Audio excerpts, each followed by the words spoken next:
Shalom mga kapatiran dito sa Assembly of Jehovah Philippines. Araw po ngayon ng Miyerkules mga kapatid. At sa araw ng Miyerkules meron po tayong weekly study. Ngayon po ay 4:30, 2025. At ang oras po ngayon ay 6:45 ng gabi mga kapatid. Araw ng Miyerkules ayon po sa Gregorian calendar. Ah, tuwing tayo ay magtipon-tipon sa araw na ito, meron tayong scriptural study. Sa nakaraang linggo, pag-usapan po natin yung topic na once saved, always saved. So far, maganda man yung mga number of views natin. We hope and pray na magkakaroon po ng breakthrough sa bawat isa. Lalo na sa mga kapwa believer natin. At sa mga hindi pa kapwa believer natin, nawa magiging eye-opener na itong mga katuruan ito ay magbibigay linaw at magbibigay freedom sa lahat na kung saan naging alipin o naging bondage itong katuruan na ito, mga kapatid. So, ngayon part 2 tayo at ang ating pag-aralan ngayon ay meron tayong mga specific verses, dagdag pa doon sa ating mga napag-aralan na sa part 1.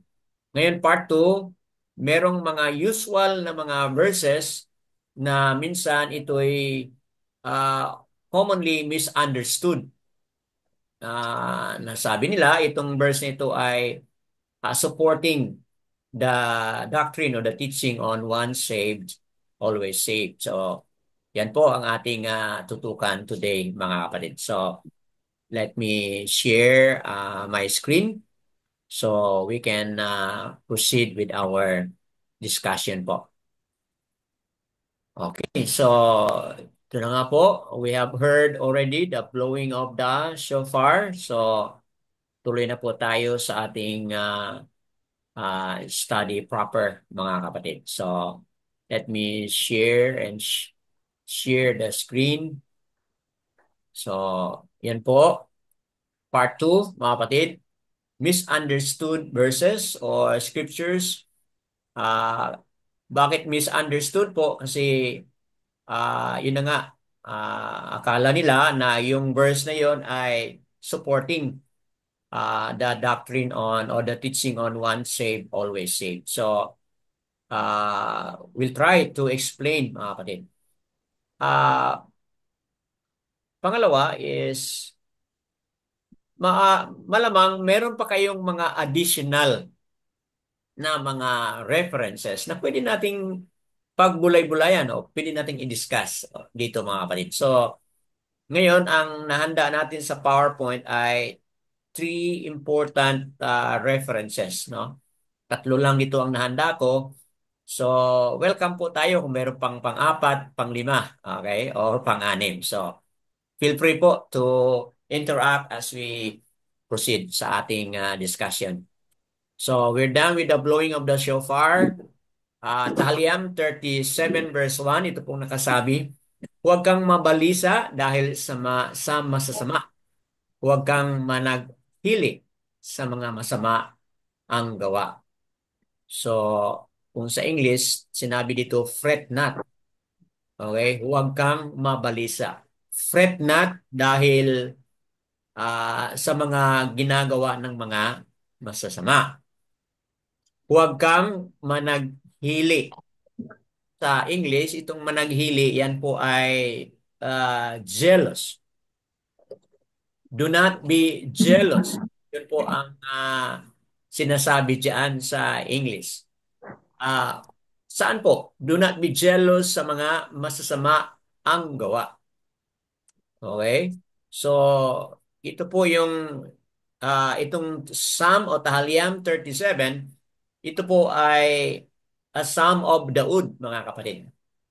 At ito yung kanyang declaration sa verse 1 na ito, na kung ang mga masasamang tao ay seemingly they're progressing, they are prospering, mga kapatid, even though sila yung mga masasama. So sabi ni Daud, hindi tayo dapat mabalisa sa kanila. Hindi tayo dapat maging jealous sa kanila, mga kapatid. Kahit sa kanilang mga ginagawa na hindi maganda. So, ito po ay kasalungat sa ating journey ngayon kasi iwas tayo doon sa mga masasamang gawa. Okay? But instead, dito tayo naka-zoom in sa mga mabubuting gawa. At ano po yung mga mabubuting gawa na ating i-highlight lagi sa ating journey? Yung ating pagsunod, mga kapatid. Yung ating pag-obey, yung ating pagsunod sa kaniyang mga kautusan. Yun po, mga kapatid, ang ating laging na. So, that being said, ito na nga po ang apat na mga titik, the tetragrammaton Tama sa o all. Abayaua. Okay? Ah, paki-mute lang po, Brother Yasario. So ito na po ang apat na mga titik, mga kapatid. Yad, Hi, Uwa, Hey, mga kapatid. Okay? Na kung ating babasahin po ay Ya, Ua. Ya, Ua. Ya, Ua po ang ating aba na kung saan nandito rin po ang mga titik na yan, nakasulat din po sa mga pangalan ng mga scriptural character. Okay? Moving on kay Yahusha, ayon sa unang Yaokanan 3:24. At ang mga tumutupad ng kanyang mga utos. See, nandiyan talaga yung emphasis on obedience. Ano sinasabi dito ay nananatili sa kanya. Ibig sabihin, kung tayo ay tumutupad, we are obeying His commands. Ang ibig sabihin doon, tayo ay nananatili sa kay Yahushua at siya sa kanya. At si Yahushua din po ay nanatili sa atin. At dito'y nakikilala natin na siya'y nananatili sa atin. Sa paanong paraan, mga kapatid? Sa pamamagitan ng Ruach o Ruach na kanyang ibinigay sa atin. O, di ba? Sabi ni Yahushua, pupunta ako sa aking ama at hihingin ko siya na ang helper, ang Ruach, mga kapatid, o Ruach, ay sabi ipapadala upang maging kasama natin, mga kapatid. So, ito pala yung evidence na tayo ay nananatili kay Yahushua kung tayo ay tumutupad sa kaniyang mga utos. At paano ito mangyari, mga kapatid? Sa pamamagitan ng Ruach o Ruach na kanyang ibinigay sa atin. Mga kapatid, apart from the Ruach o Ruach HaKodus, okay, na ibinigay, na pinadala ni Abba Yahuwah sa atin, mga kapatid, ayon sa hiling o request ni Yahushua. Apart from the Ruach o Ruach HaKodus, hindi natin kayang sundin o tuparin ang kaniyang mga kautusan, mga kapatid. So, ayan po, malaking bagay na tayo ngayon, dahil nandyan ang Ruach HaKodus, mga kapatid, tunay na makilala natin ang totoong Mesiya o Misaya o Masyak, mga kapatid, na walang iba kundi si Yahushua. Ito yung limang mga titik.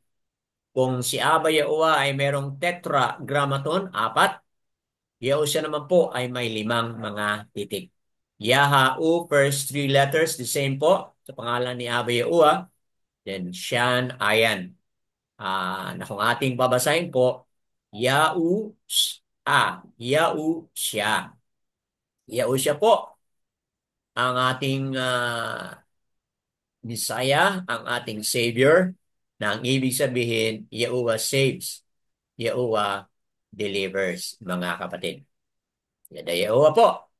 So what are scripture verses rather, that supports this doctrine or this teaching, but often misunderstood, mga kapatid?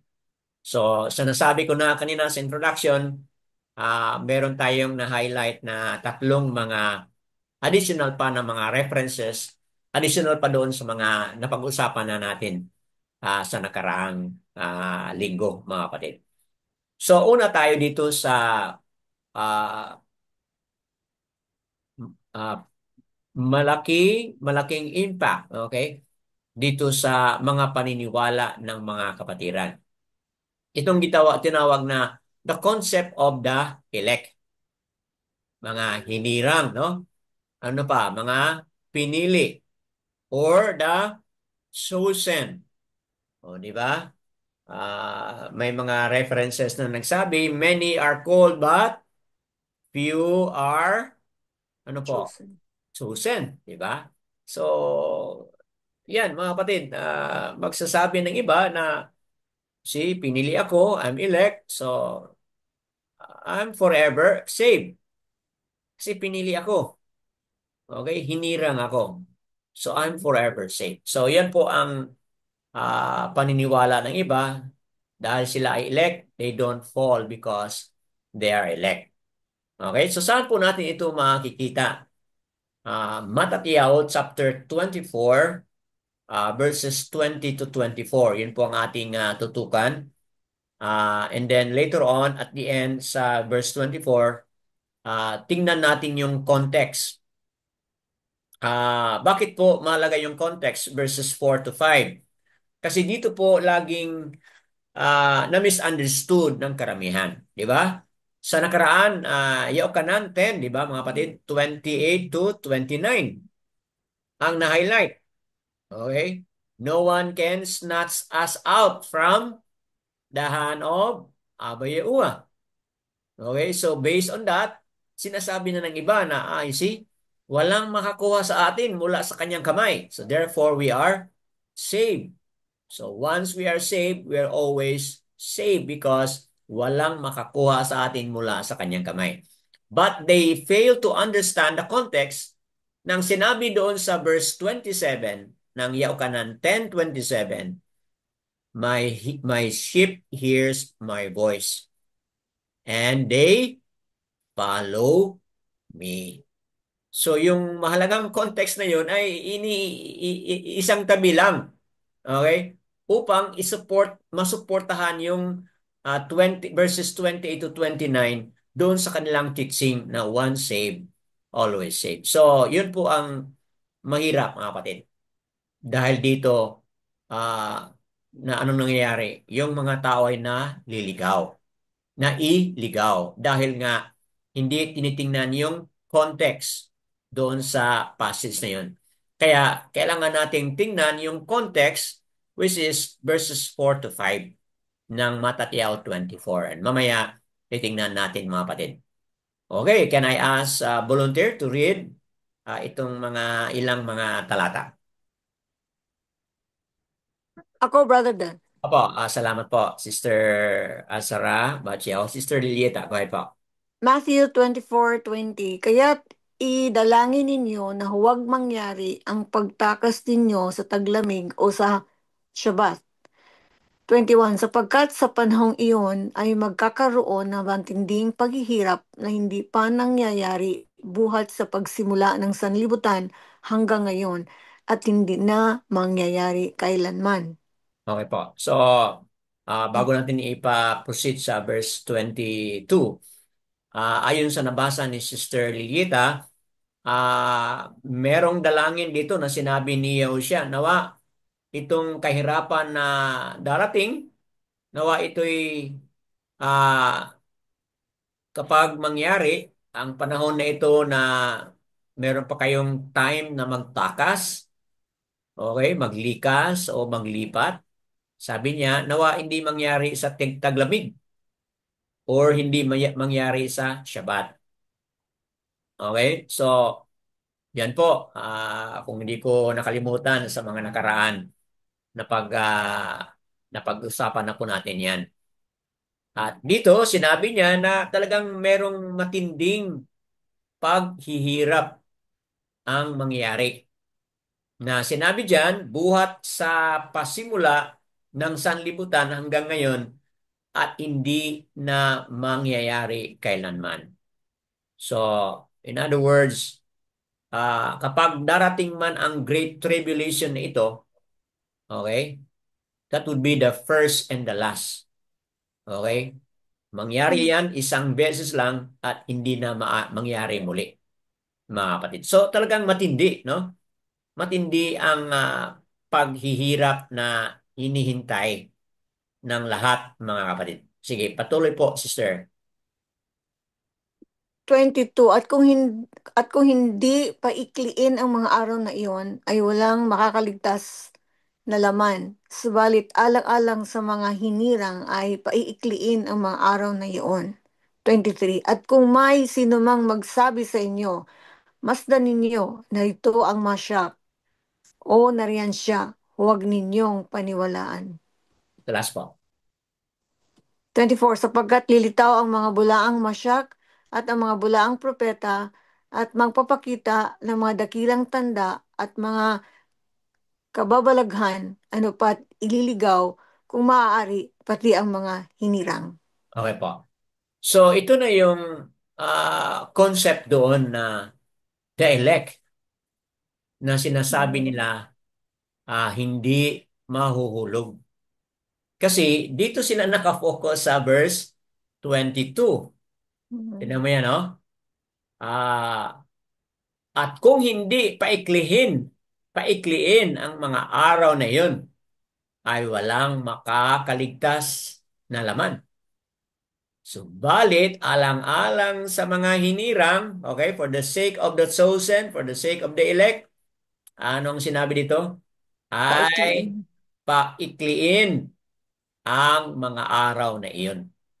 So dito sila naka-focus. See? Walang ma-fall.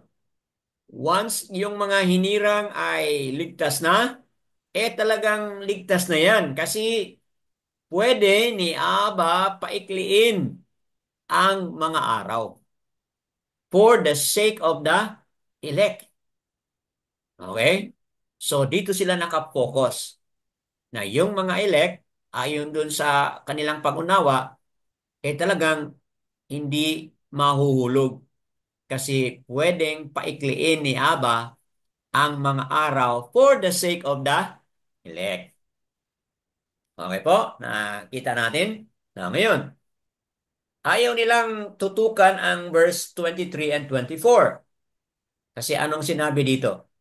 Kung may sinumang nagsabi sa inyo, masdan nyo narito ang masyak o nariyan siya, huwag ninyong paniwalaan. So bakit ba nagbigay si Yahushua ng babala? Bakit ba nagbigay si Yahushua ng warning patungkol sa darating na ano po, anti-Messiah ito? Okay? At magsasabi na nandiyan siya or nandoon siya. Anong sabi ni Yahushua? Huwag ninyong paniwalaan. Bakit mahalaga yung sinabi niya na huwag ninyong paniwalaan? Verse 24, sapagkat lilitaw ang mga bulaang masyak at ang mga bulaang propeta at magpapakita ng mga dakilang tanda at mga kababalaghan. Then sabi niya, ano pat ililigaw kung maari pati ang mga hinirang. So ayaw nila na intindihin itong nakasabi dito sa last part. Okay? Kasi gusto nila na sabihin na sapat na yung verse 22 na kayang paiklihin ni Aba ang mga araw para sa mga hinirang. Pero ayaw nilang intindihin na merong babala, merong warning si Yahushua. Bakit po kaya nagbigay ng warning si Yahushua?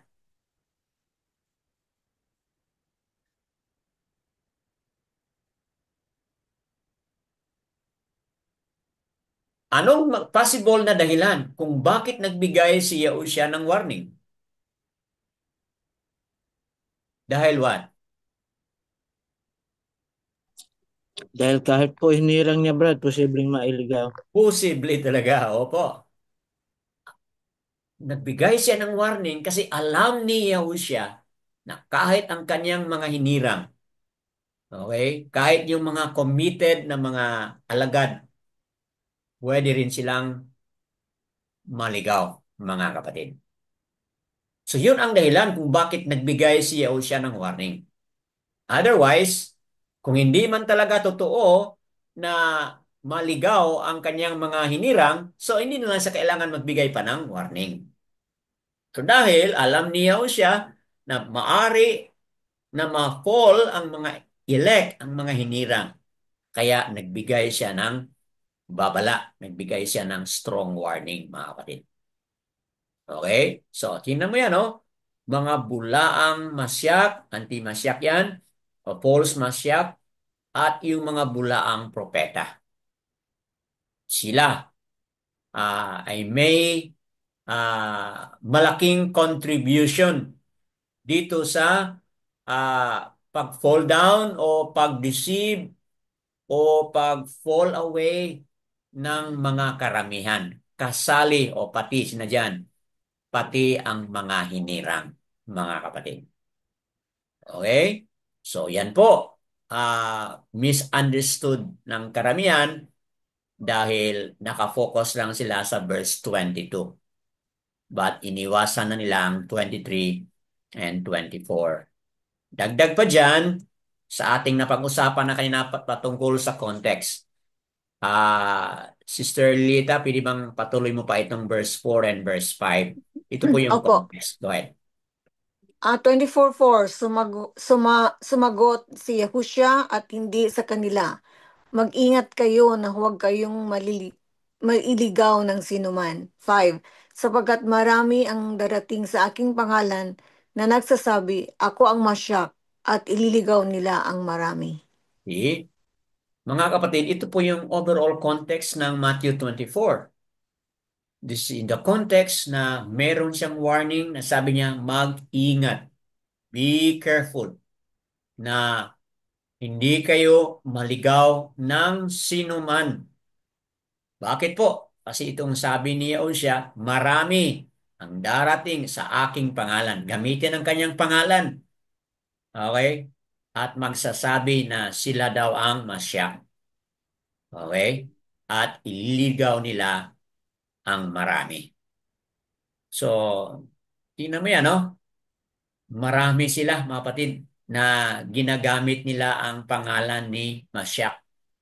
Mm. Okay? Marami yan. Sapagkat marami ang darating. Nangyari na yan noon, patuloy pa yang nangyari ngayon. Okay? Those who claim that they are the Mashiach. Okay? So, kaya talagang very serious po ang warning ito. Okay? Huwag kayong maligaw. Kasi sinabi niya, ililigaw nila ang marami. At doon sa ating nabasa kanina, pati pa ang mga hinirang. So ito na nga yung pinaka-point natin mga kapatid to correct this misunderstood passage. Even the elect, ayon sa napaliwanagan ni Brother Yesar kanina, even the elect may fall because they are also prone to fall and be deceived. Okay? So, yan po mga kapatid ang katotohanan. Take it to your heart. Kayong mga manunood sa Republis, take it to your heart. The key to fall is the misunderstanding of the word.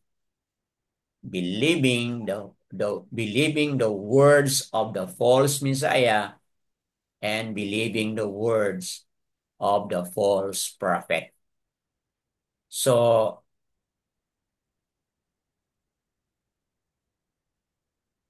the key to this understanding is talagang lalo na sa ating kapanahunan ngayon, di ba mga kapatid? lalo na sa ating mga kapanahunan ngayon, napakaraming mga teaching videos spreading, mga kapatid. So, which of these spreading videos are teaching the false Messiah, are considered false prophet or false teachers? While it is true na naggamit ni Abba Yahuwah na ang kanyang pangalan ay ma-restore using ngayon sa mga technology, mga kapatid. Kasi masyadong mabilis ang pag-spread out ng information ngayon, di ba? But on the other hand, itong mga means and tools of spreading the information are also being used by false Messiah and the false prophets. So, yan po mga kapatid, no? Kakalungkot. Kasi nawa, how we wish na itong social media ay magagamit lang para sa pag-spread out ng kaniyang mga salita at ang kaniyang pangalan. But hindi po, mga kapatid.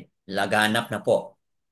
Nandyan po, spreading very fast and rapid, mga kapatid. So, ayan.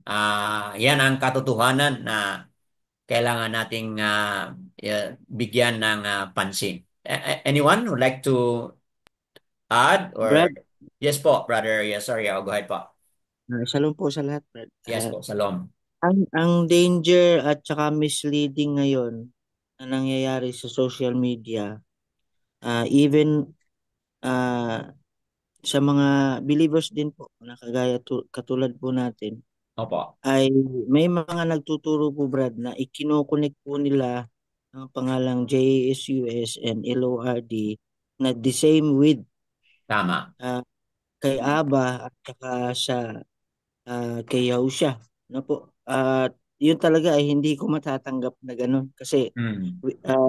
the fact na we know the origin and the history of a man-made name came from other mighty ones or deities, Mm. hindi mo po Tama. pwedeng i-connect talaga sa totoong Misaya. Hindi pwede, opo. Tsaka, opo, yung tunay na pangalan ng ating Creator. Kasi yun yung maraming mga teacher ngayon na nagtuturo, maraming videos ngayon na talagang quote and quote, no?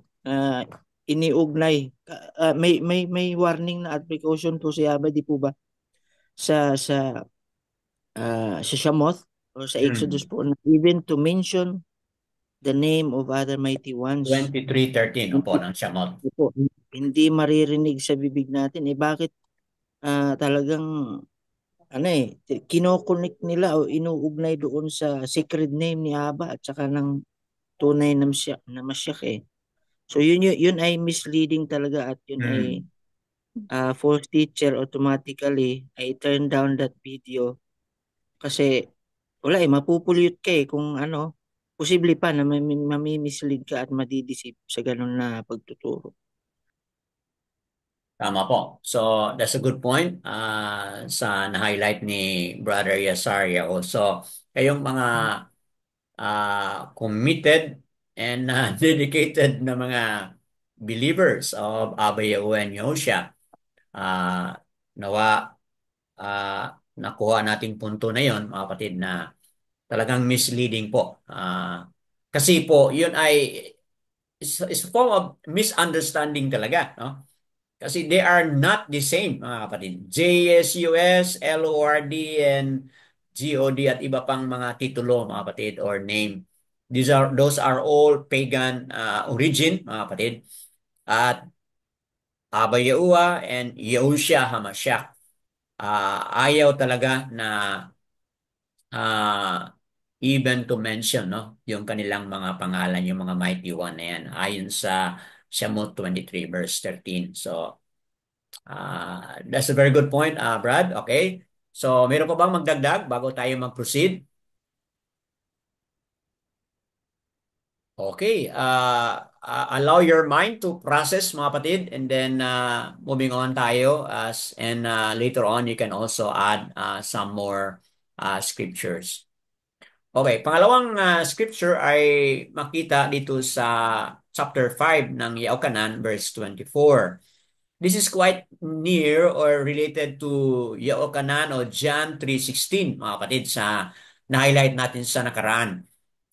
Quite similar, but dito ngayon nakafocus tayo sa Yaokanan 5:24 na kung isummarize natin dyan, just believe and you will have eternal life and escape from judgment.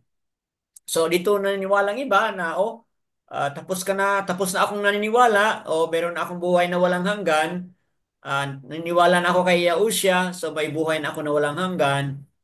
Save na ako sa mga darating na judgment. So yan po, again, that is misunderstood. Bakit po misunderstood? Kasi nga zoom in lang sila sa verse na yan, pero meron pa palang mga other references na pwede nating titingnan upang hindi tayo maligaw. Okay, so salamat Sister Sarah sa pagkabasa kanina. Anyone else would like to volunteer to read?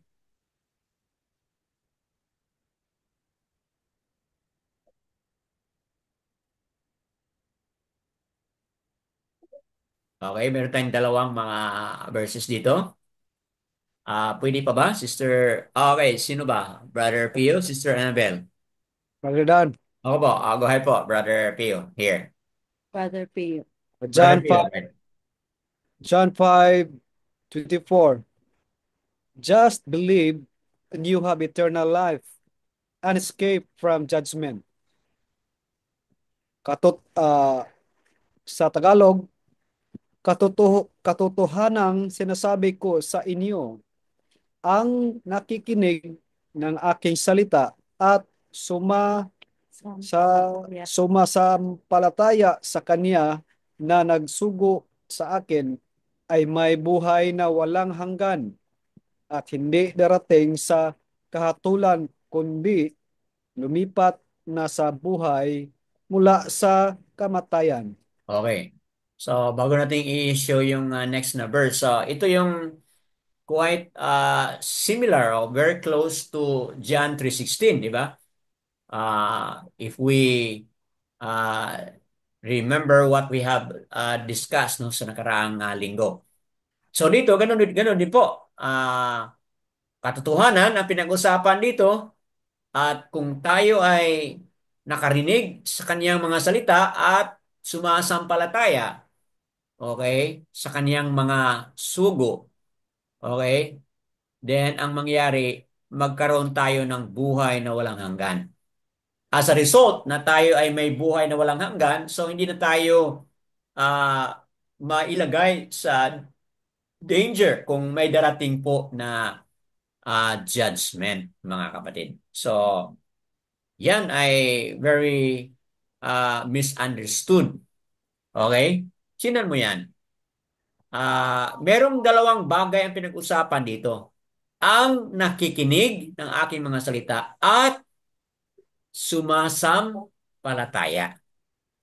So dalawa ang pinag-usapan dito. Those who hear, okay, my word at sumasampalataya. Okay? So ayon dun sa ating pagsuri itong word na those who hear, mga kapatid. Kung balikan natin sa Hebrew, yan po ay Shema. Okay? Hear o Yazar'al, di ba? Yan po. Hear o Yazar'al. Shema, kung sa Hebrew Yahudyat, yan po ay Shema. Na ang ibig sabihin ng Shema, mga kapatid, ay it is not only a passive listening, but coupled with it is also doing, mga kapatid. Kasi doon sa Shamot chapter 19, 5 and 6, nakasabi po doon is Shama, hear his voice, Shama, and then ang next word po doon ay and keep Okay? Keep His covenant. So, ibig sabihin, after we hear, following hearing is doing, keeping, mga kapatid. So, here ay shama, then doing, sa Hebrew, Yehudiat word ay shamar. Okay? Shama, here, doing, that is shamar. So, ibig sabihin mga kapatid, kapag ibalik natin ito sa Yehudiat o Hebrew Yehudiat concept, after you really hear, kailangan susunod yung ano po, Doing. doing, Mm. which is shamar. After hearing follows doing and keeping. Okay? Yan po, shama and shamar. But dito, ang in-emphasize lang ng doctrine on once saved, always saved is itong pangalawang statement which is sumasampalataya. But hindi na ito na-highlight, mga kapatid. Okay? So, ayan, ipaniwanan natin yan na ayon sa Hebrew Yehudiat understanding of the word here, maintindihan natin na hindi sapat na i-highlight mo yung sumasampalataya. Okay? To prove na kailangan talaga yung obedience. Sige po, Brother Pio, can you proceed reading? Yohanan 3:36. Ang sumasampalataya sa anak ay may buhay na walang hanggan. Ngunit ang hindi sumusunod sa anak ay hindi makakakita ng buhay, kundi ang puot ng aluwa ay nananatili sa kanya. Okay, so malinaw po, batay sa nabasa ni Brother Pio. Okay? So, nandiyan naman po yung word na sumasampalataya, which is nandito rin po. Meron kang buhay na walang hanggan. But tingnan mo yan, sa susunod, sinabi niya, at ang hindi sumusunod sa anak ay hindi makakakita ng buhay. So, ibig sabihin mga kapatid, na yung pananampalataya, yung belief, mga kapatid, is always coupled with hearing, doing, and following. Okay? Nandito, sumusunod sana. So, yan po mga kapatid ay malinaw na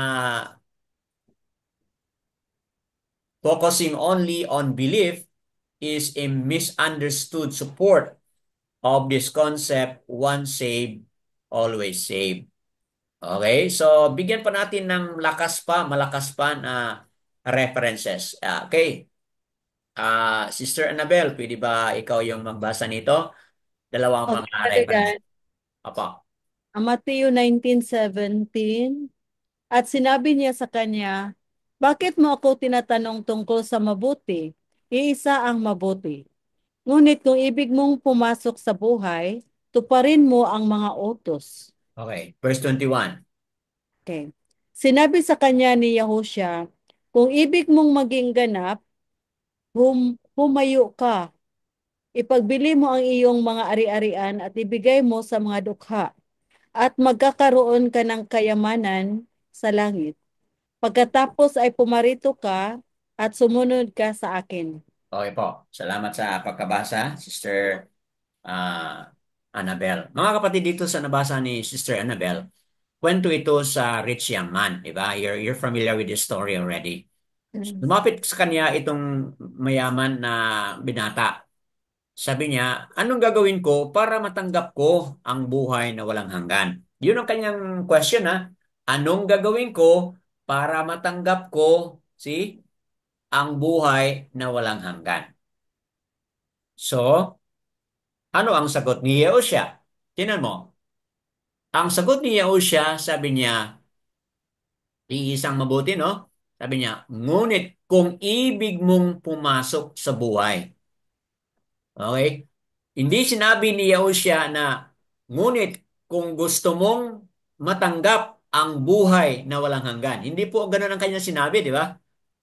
So, ibig sabihin, yung tanong ng rich young man, what shall I do in order to inherit, in order to receive eternal life? Pero iba yung words, iba yung katotohanan na sinabi ni Yahushua. Sabi niya, kung ibig mong pumasok sa buhay. So if you want to enter, see, ang sa rich young man, gusto lang niyang ano po, tumanggap. Okay? I want to receive eternal life. Yun lang po ang gusto niya. Pero kang Yahushua, hindi mo ma-receive ang eternal life. Kailangan, ano po, papasok ka. Kung ibig mong pumasok, if you want to enter. So bakit po, anong kaibahan doon sa uh, what can I do to inherit? What can I do to receive eternal life? At anong kaibahan dito sa sinabi ni Yahushua na if you want to enter? Di ba? May kaibahan mga kapatid.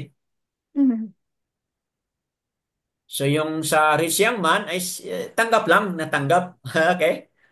Gusto lang niya tanggap, easy lang, di ba? Pero kang Yahushua, hindi po ganun. Kailangan ka papasok.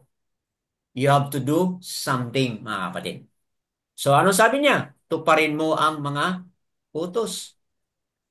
So malinaw po, mula kang Yahushua na si Yahushua ay nagtuturo na kung gusto mo o gusto ang tao na makatanggap ng buhay na walang hanggan, tuparin ang kaniyang mga utos. So ano naman po yung rebuttal, kumbaga rebuttal ng rich young man? Utos? Nung bata pa ako, ginawa ko na lahat.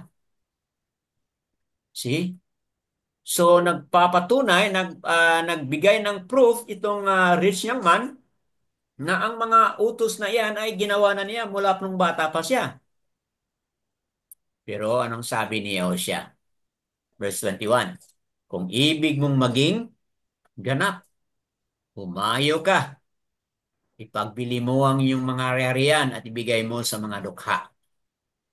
See? Something that you need to do. Something that you need to perform, mga kapatid. Okay? Something that you need to give up, mga kapatid. Magkaroon ka ng kayamanan sa langit. Pagkatapos ay pumarito ka at sumunod ka. See, again, something that you need to perform. It's not something that you receive freely, mga kapatid. But something that you need to perform. So yan po, malinaw. To enter eternal life, keep the commandments. To those who keep the command, okay, rather to those who don't keep the command, may fall from life. So, mahalaga, mga kapatid, no? Keeping the commandments, obeying the commandment is the key, mga kapatid. So, I hope na nagbigay ng linaw ito. Okay? Anyone would like to make comment before tayo mag-proceed sa pangatlo?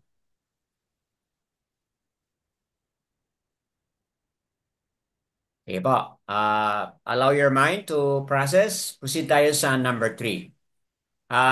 Sister Annabel, naalala mo no yung sinabi mo sa nakaraang discussion po natin. Okay po? Yes, this is included. Uh, Okay. Ephesus chapter 3, no? Chapter 1, verses 13 to 14. That those are sealed by the ruach are good because they are sealed and they don't fall away. Okay? So yan po, mga kapatid. Can I ask Brother Yasar Yao to read us verses 13 and 14 ng Ephesus o Apasyam? Ano, Ephesus, Brad? Opo, 1 verse 13 and then verse 14 ang sunod nandito. Ito, nasa screen, no? Opo, opo. Wait. Teka mo. Verse 3. 13, 13. Verse 13 po ba to? Opo. Sige po, basahin ko po. Ephesians chapter 13, 1 verse 13. Sa kanya'y kayo rin naman na nakarinig ng salita ng katotohanan, ang ebanghelyo ng inyong kaligtasan, at kayo na sumampalataya sa kanya ay tinatakan ng ipinangakong Espiritu Santo. Verse 14. Verse 14, siya ang katibayan ng ating mana hanggang sa ikatutubos ng pag-aari. Next, Brad. Sa Sa ikapu... ikapupuri. Sa hindi mo na, ikapupuri.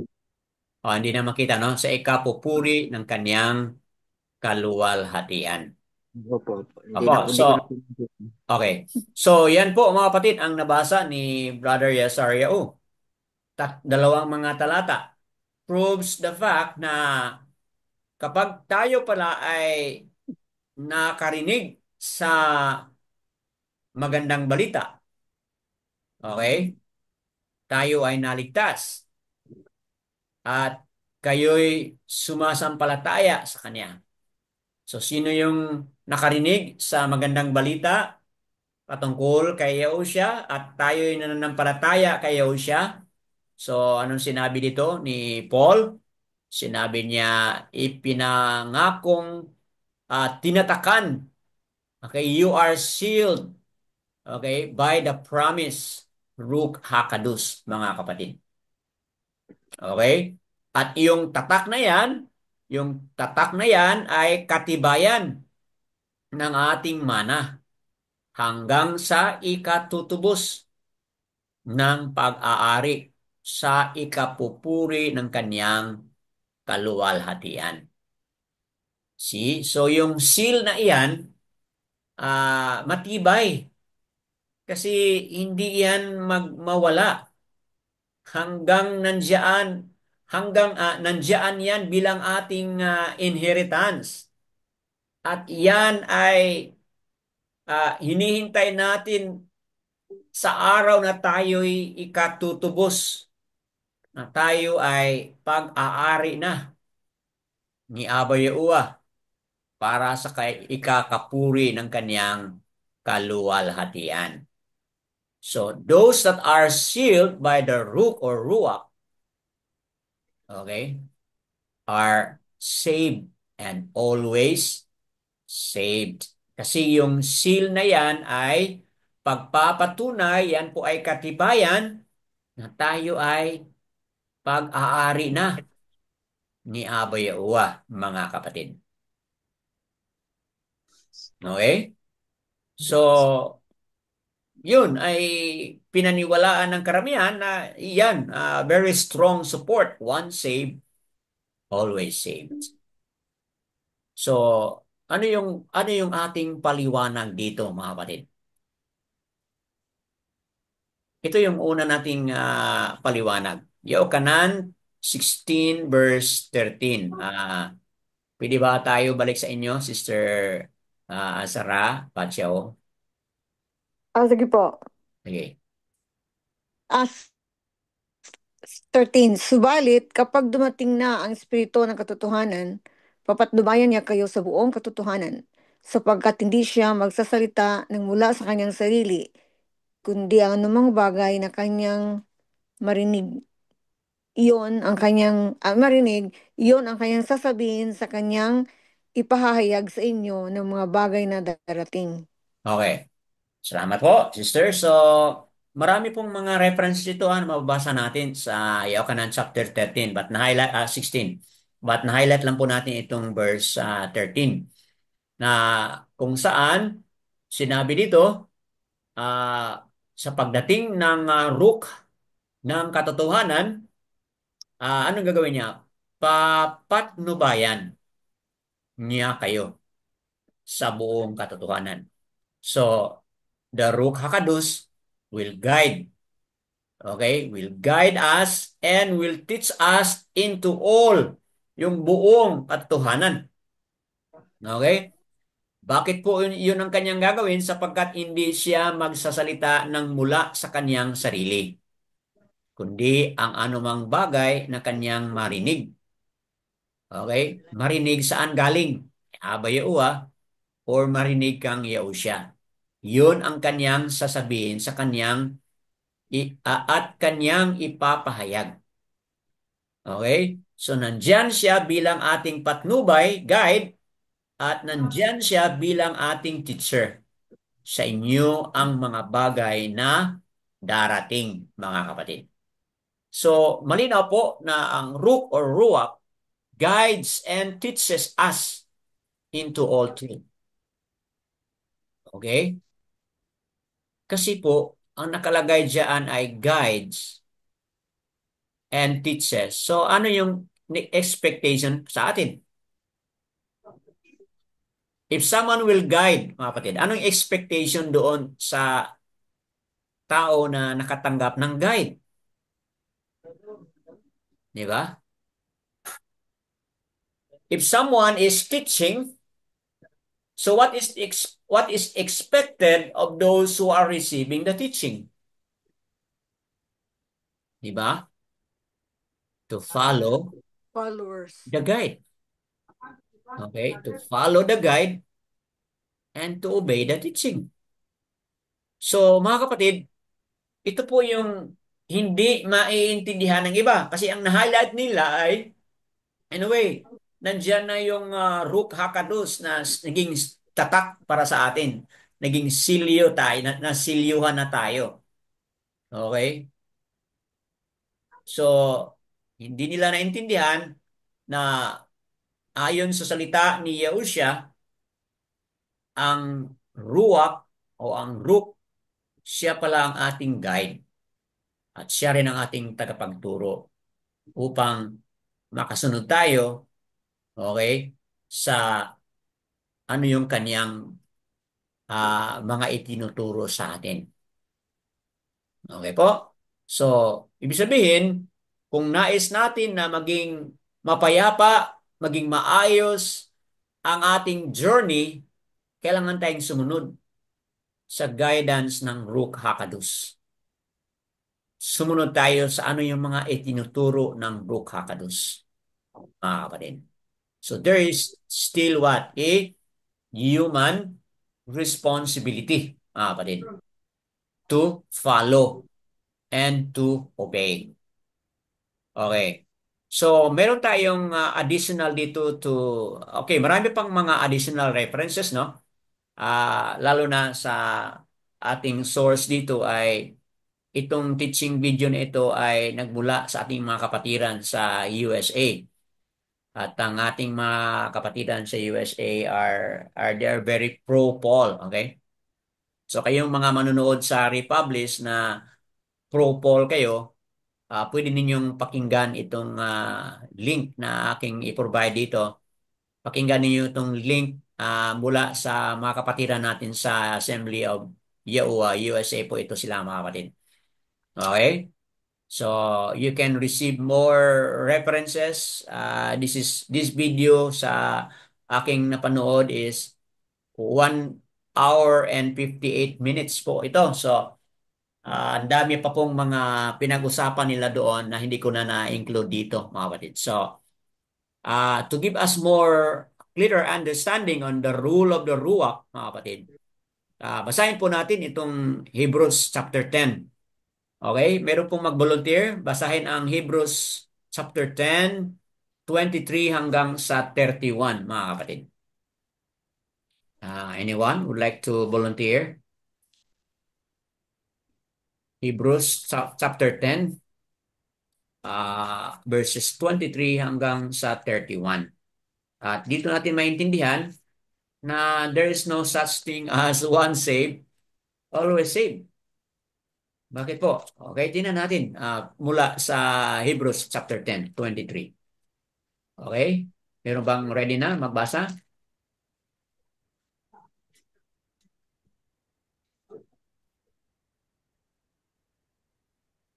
23 rather. 23 hanggang sa 31. Brother Dan, Brother Pio, go ahead po. Chapter 10, 23 po. Go ahead po, brother. Hebrews 10:23 to 31. 31. Let us hold fast the confession of our hope without wavering, for he who promised is faithful. And let us consider one another in order to stir up love and good works, Hmm. not forsaking the assembling of ourselves together, as is the manner of some, but exhorting one another, and so much the more as you see the day approaching. Yan. For if for if we sin willfully after we have received the knowledge of the truth, there no longer remains a sacrifice for sins, Hmm. but a certain fearful expectation of judgment and fiery indignation which will devour the adversaries. Hmm.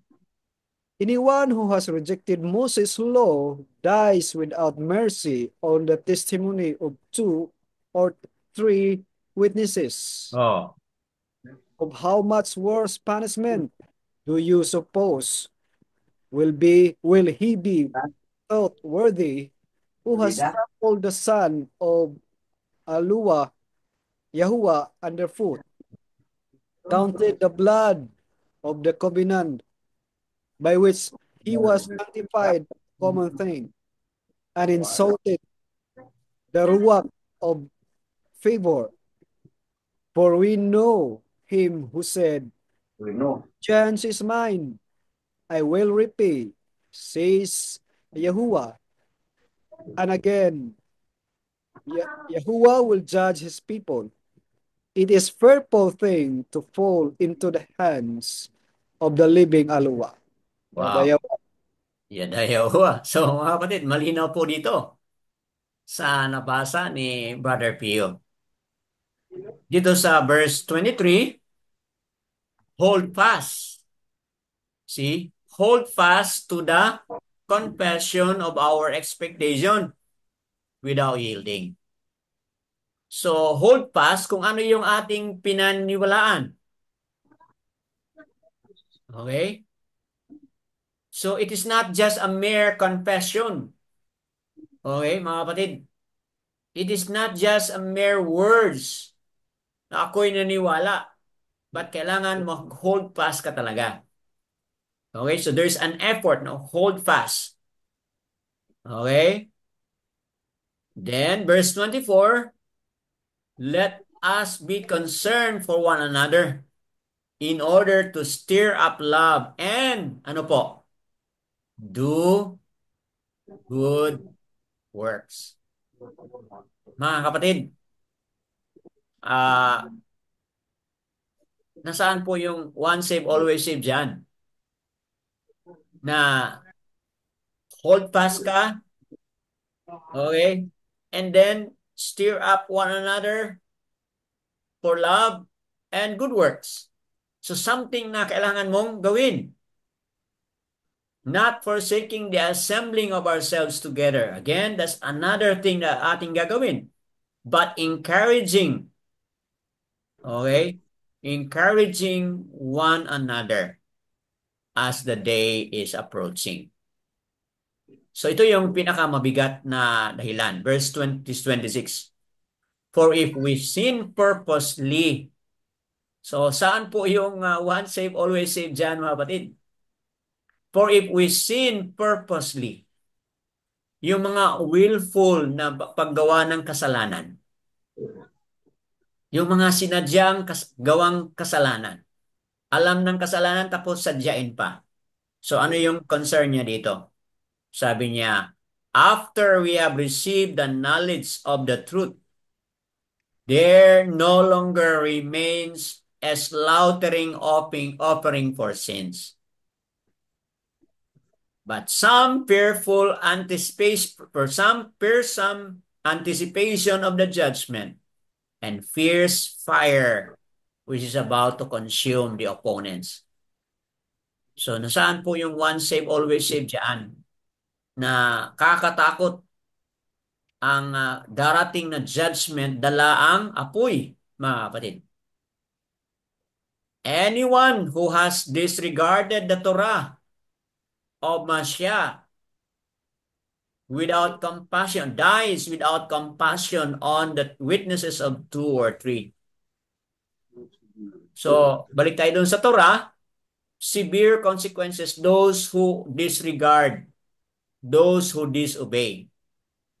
How much worse punishment do you think shall he deserve who has trampled the band of Yahuwah underfoot, counted the blood of the covenant by which he was kodash as common, and insulted the rook of favor. So, dalawang bagay ito mga kapatid. Kapag binabaliwala natin yung mahal o precious na blood ni Yahushua, okay? Pangalawa, kapag ininsulto natin yung kilos at galaw, movement ng Ruach HaKodesh. So, anong mangyari mga kapatid? Anong mangyari? Okay, verse 30. For we know him who said, vengeance is mine, I shall repay, says Yahuwah. And again, Yahuwah shall judge his people. So mag-iral yung judgment ni Abba Yahuwah sa mga nag-disobey sa kanya, mga kapatid. Verse 31, it is fearful to fall into the hands of the living Alua or Aluaya, mga kapatid. So, yan, verse 32, but remember the former days, when after you were enlightened, you endured a great struggle with sufferings. See? Yung endurance, kailangan talagang mag-endure, mga kapatid. So balik tayo dito sa Ruach HaKodesh na siya yung patnubay, siya yung ating tagapagpahayag. Kailangan talaga tayong sumunod, mga kapatid. Sumunod sa kanyang guidance, sumunod sa kanyang mga katuruan. Okay? Never insult. Okay? Holding on to the blood of the covenant, mga kapatid. And never insult the Ruach HaKodesh. So, nasaan na yung shield tayo? Okay? Nasaan na yung shield tayo, mga kapatid? Meron pala tayong responsibility. Okay? To follow and never to insult the working of the Ruach HaKodesh, mga kapatid. Okay, so tatlo lang po yung aking mga nahanda dito. Kung meron pa kayong idagdag, pwede po. Okay, let's read further. Sister Annabel, pwede ba ikaw magbasa nito? Ezekiel o Yakasakal 36 verse 26 to 27. Okay, Brother Dan. Ezekiel 36:26. Bibigyan ko kayo ng bagong puso at lalagyan ko kayo ng bagong espiritu sa loob ninyo. Aking aalisin ang batong puso sa inyong laman at aking bibigyan kayo ng pusong laman. 27.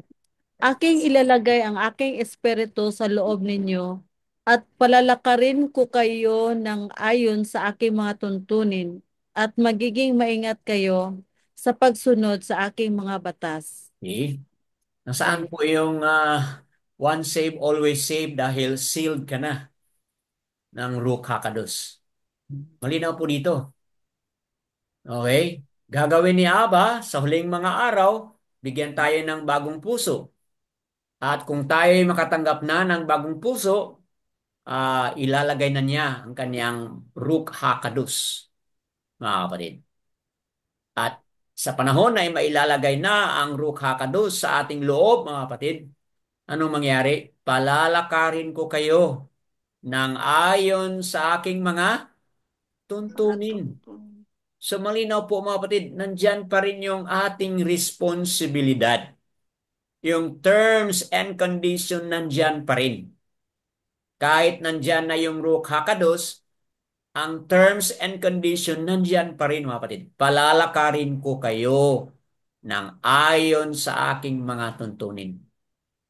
At pangalawa, magiging maingat, careful kayo sa pagsunod ng aking mga batas. Wow! Malinaw po mga kapatid. See? Man, yung sangkatauhan ni Aba Yaoah ay hindi po sila exempted dito sa paglakad, dito sa paggawa, careful na pagsunod, mga kapatid. So the Ruach or the Ruach helps us walk according to the statutes and commandments, mga kapatid, and be able to carefully, okay, carefully do them. So, wow, mga kapatid, malinaw po yan. So, pwede pa kayong magdagdag, no? Tatlo lang yung mga na-highlight ko. But dito, i-summarize muna natin pagkatapos meron kayong additional. Moving on lang po tayo. So, ito na nga po mga kapatid. Misunderstood verses and that corrective scriptures are very strong. Okay? Amongst the misunderstood verses, the corrective scriptures are very strong. The terms and condition mga kapatid sa na-highlight kanina, the terms and condition remains the same. Choose life by keeping the Torah. What's the term and condition? Keep the statutes. Believe and obey, mga kapatid. Nandyan yung terms and condition. Malinaw po. Believe and keep. Believe and obey, mga kapatid. Okay? Tingnan natin itong Deuteronomy chapter 10, verse 13 and 16. And then Deuteronomy also chapter 30, verse 30 to 13 to 19, mga kapatid. Okay? Anyone would like to read this? Deuteronomy 10:13 and then Deuteronomy 10:16. Then lastly is Deuteronomy 30 verse 19.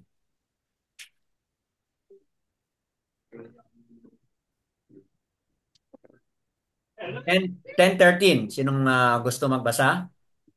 Ako po, Brother Dan. Opo, salamat Sister Sarah Batiao. Okay, Deuteronomy 10:13. To guard the commands of Yahuwah and his laws, which I command you today for your good. 16. Opo.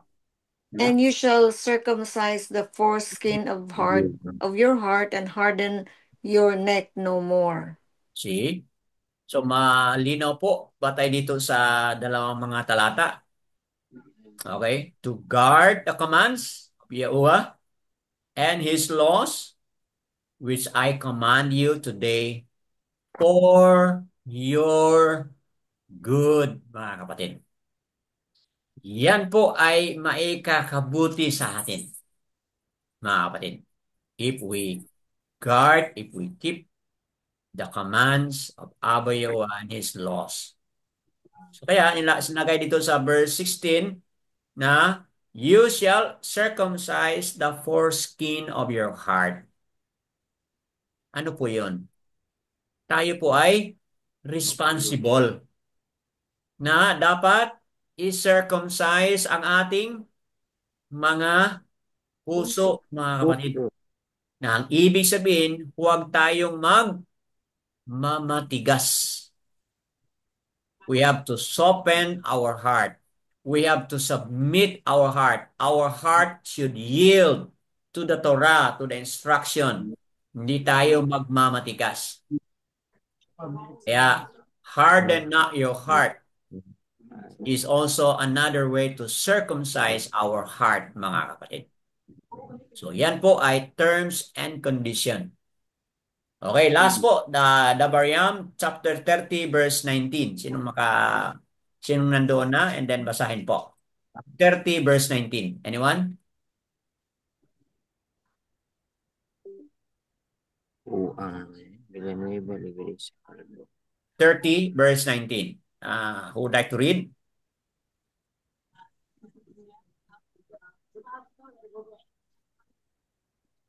Ako, Brother Dan. Sige po. Salamat, sister. I have called the Shamayim and the earth as witnesses today against you. I have put before you high and death, the Beraka and the curse. Therefore you shall choose high, so that you live, both you and your seed. Oh, again, nandiyan yung terms and condition. Ang binigay ni Aba na instruction dito sa kanyang sangkatawan, sabi niya, witness. Ang Shamayam at ang Arats. See, 2 or 3 witnesses, di ba? Shamayam ay witness. Arats ay also witness against you. Okay? Bakit maging against you? Okay? Sabi niya dito, I have put before you kaya or life and death, the baraka and the curse. Curse. Therefore, you shall choose life. Life. Choose kaya, mga kapatid. So that you live, both you and your seed. So, mga kapatid, yung kanyang Torah, ang kanyang instruction, ay hindi nagbago. Noon pa man, hanggang ngayon, the same pa rin po, mga kapatid. Choose life. Piliin natin ang buhay. Paano natin piliin ang buhay? Obey tayo. Keep His commandment. Keep His Torah, mga kapatid. Okay, so anyone would like to add something? Or what is this message to you, mga kapatid? Pakita ko muna itong link ng mga kapatiran natin sa US. So ito po yung link, mga kapatid. Kayong mga manunood sa Republish, kayong mga manunood sa Republish, pwede po ninyong i-pause and then kopyahin itong link and then you can listen to the full discussion, 1 hour and 50 minutes, mga kapatid, na discussion. Okay, let's go back. Mayroon ba kayong idagdag o mayroon kayong mga additional na mga paliwanag o comments? What are your thoughts and your feelings about this? What is Abba Yahuwah talking to everyone? Go ahead po, share. Brother Dan, Opo, Brother Pio, go ahead po. sa akong pagsabot, klaro gyud kayo nga gipakita naman sa mga verses sa scriptures na wala gyoy teaching nga si Yahusya nga nagisgot nga once saved always saved kay Tama. subayo sundon man gyud ang unsa ang kamandugan sa ang commandments. So klaro nga ang nagpasiugda ni nga teaching once saved always saved is uh, against sila, oppose sila sa laws. Tama. So dili na ito katinga nga kung magisgot tag mubalik ta sa pagsunod sa kabalaoranan, dili gid sila mudawat mosupak sila na kay ang usa sa ilang barugan sa dana is panahon na lagi karon sa grasya. Grasya. Oh. So wala na ang mga kabalaoranan. So klaro nga ako kayong pagpasipala atong Yahuwah nga iyang sa iyang manduan. O mao na nga niingon dito sa atong nabasahan nga it is a fearful maabot sa mga tao nga wala mosunod. Tama. Nagpasipala. So kita karon nga nakabalo niini ato gyud kini barugan og ato sab nga ipasabot sa ato mga kaigsuonan nga ah, mao kini ang tinuod og ini nga pagtuon nga teaching nga one save always save is deception gyapon kini. Kan. Walang to, Brother Dan. Okay. So, mga kapatid, ayon sa napaliwanag ni Brother Pio, sabi niya ipaliwanag ko sandali sa Tagalog. Kayong mga manonood sa Republish, totoo naman po, malinaw, maliwanag doon sa mga references na ating na-highlight sa video na ito.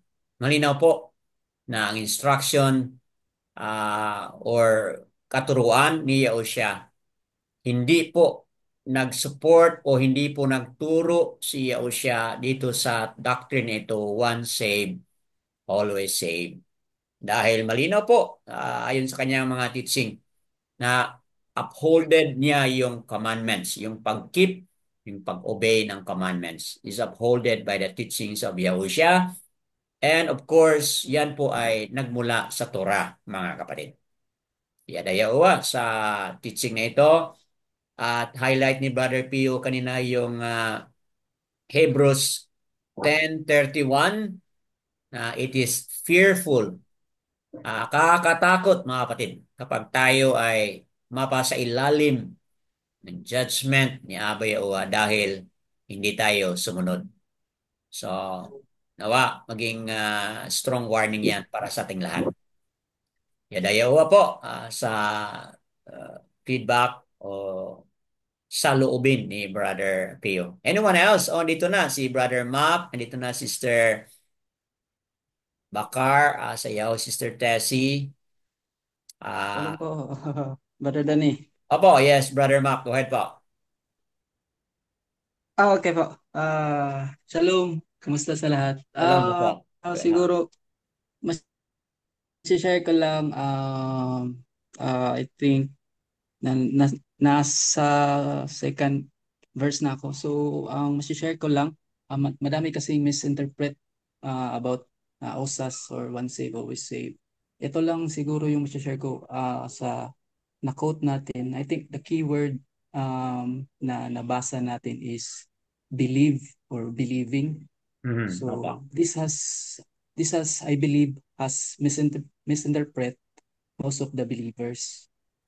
We need to understand that the believe is a verb, is an action. So by Tama. believing in Son, is following Yahushua, mimicking his ways, like imitating Yahushua. So we truly understand that he is the first fruit of the promise of the resurrection, that indeed Abba, Yahuwah, raised him from the dead. So that's the living hope that we have, that Yahushua raised from the dead 3 days and 3 nights. So by mimicking and following what he has done, this is our faith. This should be our faith, that our hope of doing what Yahuwah's ways, his commandments, and do not abandon.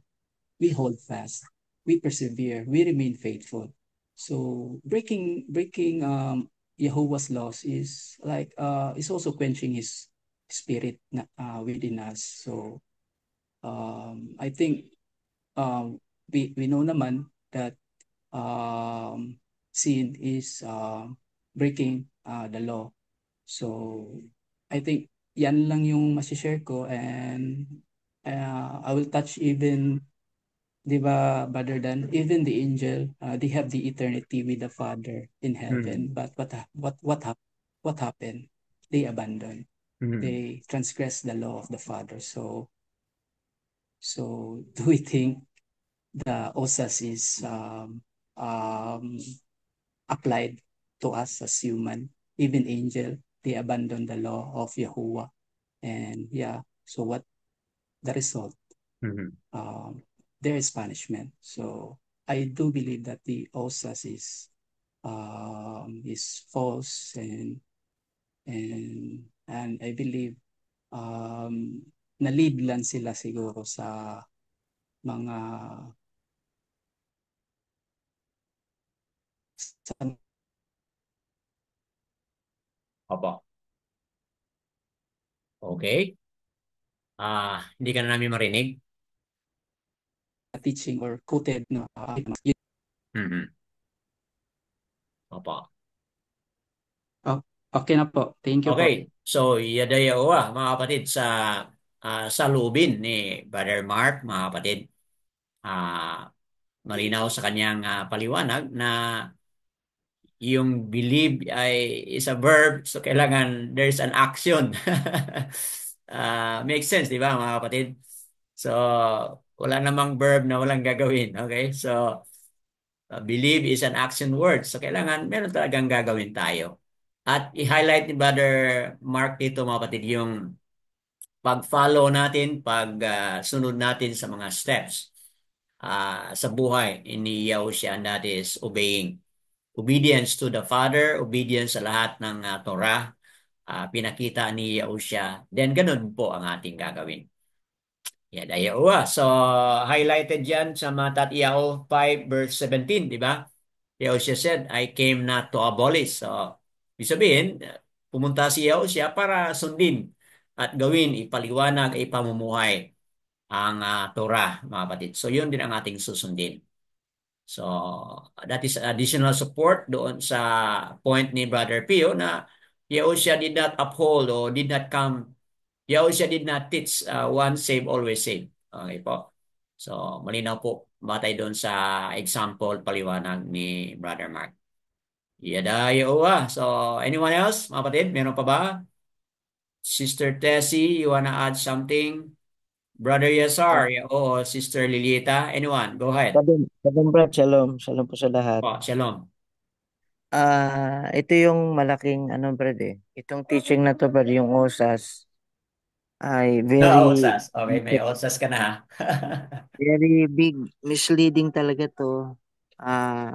At nakakaawa yung mga talagang naililigaw kasi since from the beginning, kung balikan natin yung Christendom life natin dati, talagang nabuhay tayo dito eh. Kaya maraming kampante na okay lang kasi may assurance naman ako eh. Oh. So, yun yung hindi naintindihan ng nakararami kasi hindi talaga nila na pinpoint or hindi na bullseye talaga yung teaching na talaga bang ang ini-embrace kasi natin yung yung grace alone talaga. Yun yung nagpapahamak sa maraming tao kasi yun talaga ang isinasaksak ng mga false teacher sa atin noon na kaya maraming kampante, maraming na naghili at nahirati doon sa katuruan na yon. Plus pangalawa pa yung ah, quote and quote yung rapture. Even up to now na believers na din kay Aba at kay Rabay may mga believers pa din na talagang umaasa na ganun eh. May mangyayaring rapture eh. Napakahirap, nakakalungkot isipin kasi sa katuroang yan ay talagang very tricky, very misleading at saka ano talaga it will lead many to astray na ang buong akala ay ganun pero taliwas pala talaga sa katotohanan na itinuturo ni Aba at ng Mashiach na kailangan may gagawin tayo individually na ginawa niya yung kanyang part eh. So, kagaya nung nasabi mo, Brad, ng mga naunang pagtuturo or lessons na uh, if we enter into a covenant, it should be two parties, not one party alone na makikipagkasundo na siya lang yung gagawa. It Mm. should be both ways, or both sides may gagawin na talagang ito yung nagawa ko, ito rin yung gagawin ko sa iyo, or in return, yun po yung ano. Kasi malinaw po dun sa mga verses na nabanggit. Even yung misay, yung binatang mayaman na merong kayabangan nga ang pagsagot niya, ah, sa pasimula pa lang ng aking kabataan, tinupad ko na yan. No? Kasi Ah, parang talagang ano, buong pagyayabang pa na inaano niya, ah, na nawala at hindi niya nakikita yung sarili niya kung ano yung kulang, which is mm. doon siya nalulungkot, tumalikod at hindi na nakabalik kasi mahirap bitawan yung kung anong meron siya, yung comfort zone niya, talagang mahirap bitawan para lang makasunod sa Opo. sinasabi ni Masiak, no. The same thing personally din, at individually na rin sa atin ang challenge po is talagang kasi we are on this ano crazy and dying world, na Oo. kung wala tayo na sisigaw, maglathala at ah, ibalita talaga yung buong katotohanan na ito yung totoo, at huwad po at mga kasinungalingan ang ibang katuruan. Kasi ang tao kasi mahilig po sa ano mahilig Brad sa ano sa ah, mahilig sa anong tawag nito, na yung kumbaga parang sa Bisaya pa mahilig ba tayong dawat limpyo na lang ba? Wala na tayong Oo. Yun ang nakalulungkot na maring ikapapahamak ng marami. Kasi po, kapag karamihan kasi sa atin, parang hindi na tayo dapat maghirap, ayaw Oo. nating maghirap. Dapat easy go lucky lang tayo Mm. dapat. Mm. Opo, meron na nga tumubos eh. Ba't ba ako maghihirap pa? O ba't ko pa gagawin to? Tinubos na nga ako. O, yung mga tipong ganun ba? So, ang challenge lang sa atin kasi we are called and chosen to walk in this narrow path Opo. na talagang makipot, mahirap, makitid, talagang nandoon lahat. Package na Only, yon. and only if you At find it, ha? opo, and only few finds it, ay talagang ano, kumbaga, mahirap na nga, kakaunti na nga ang nakasumpong, Yeah. ay talagang ano pa, inaano pa Brad, yung tawag sa Bisaya pa ano, ginaayag pag yun, Ayag no? pa. Oo po. So, kaya kumbaga sa ano, sa kasabihan pa patibayan na lang talaga ng dibdib kung Mm. sino talaga ang matira matibay hanggang dulo, which is ah kailangan natin yung bawat isa to encourage one another, to love one another, na hindi Yan. talaga dapat hindi dapat tayo magkakagatan, Oo. Tama. ano kasi even uh, up to now that we are in one truth, ang body pa rin ng Mashiach ano Hati pa rin. hati-hati pa rin, may Oo. division pa rin kasi Oo. kaya palagi ko pong naaalala yung kantang ano ano nga ba yung pamagat na yan, na wala nang ano ba, wala nang ano nga ba yung Tagalog na kanta, na laging nare-remind sa akin yun, na nangyayari talaga sa atin ngayon, na kahit Mm. na nakatotohanan na tayo, nasa iisang pangalan na tayo, nakalulungkot kasi marami pa din ba na na talagang nagkakagatan pa rin, nag-aaway-away. Anong testimony Oo. at anong Sad. magandang patotoo Mm. na maipapakita natin unang-una sa family natin kung ganito Mm. tayo? Ano po?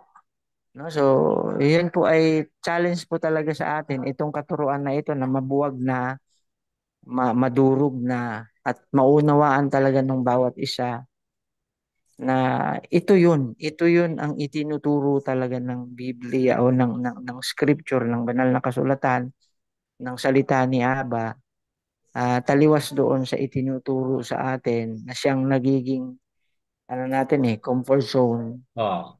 na para bagang wala na. Okay na. Wala na akong gagawin kasi may gumagawa na eh. Hmm. So, yun lamang po ang aking maibabahagi at sana po ay ah, na nakapagbigay ng ano din po, ng Yan. kalakasan at encouragement po sa bawat isa. Yada. Yada Yahuwa. Yan. So, mga kapatid, napakagandang salubin ating narinig mula kang Brother Yasario. Ah, nawa kayong mga manonood sa Republis. At ito'y maging ano po, maging baraka sa lahat. Ah, na meron tayong ah, gagawin. Okay? One of which I'd like to highlight yung we need to encourage one another, mga kapatid. Ipakita natin yung ating totoong pagmamahal sa bawat isa, lalo tayong mga mananampalataya. Yadayawa. Anyone else would like to add? Meron pa bang mag-share, mga kapatid, bago tayo matapos?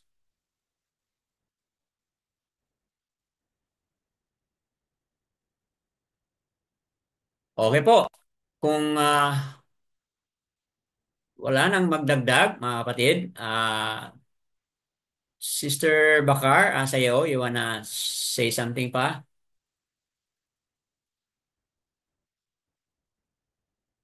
Wala na po, Brother Dan, wala po. Apo.